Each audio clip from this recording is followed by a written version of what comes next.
أنا إفريقيا، أرض الأبطال وموطن الأساطير الكروية.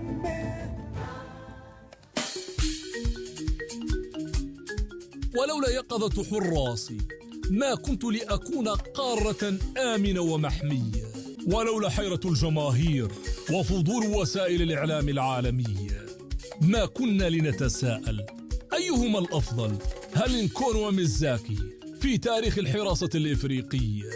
وكيف بدأت المقارنات بين الحارسين الكبيرين خلال فترة الثمانينات ضمن منافسات لا ليغا الإسبانية، بعد أن رفع توماس نكونو شعار أكون أو لا أكون من خلال تصدياته البهلوانية.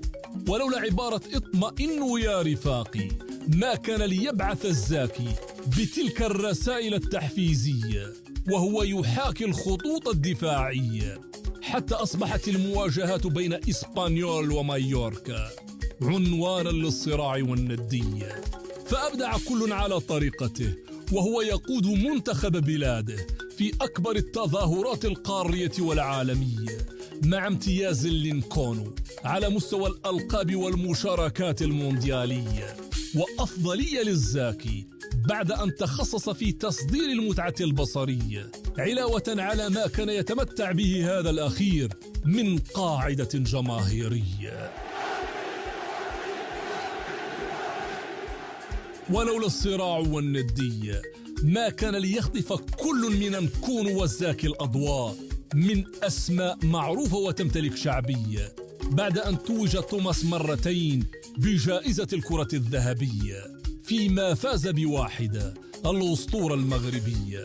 فأضحى نكون بفضل حضوره قدوة لجال لويجي بوفون الظاهرة الإيطالية، والذي أطلق اسم توماس على ابنه تيمنا بأحسن حارس أنجبته الملاعب الكاميرونية، قبل أن تختار الفيفا الزاكي بادو كأفضل حارس على مر العصور في قارة النجوم الذهبية، ليحظى بهذا الشرف بعد أن صوتت له الأغلبية.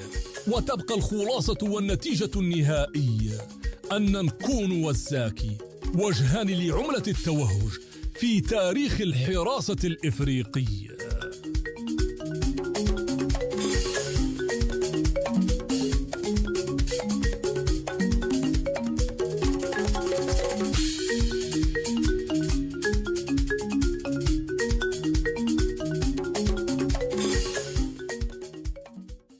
Ils sont 4-1.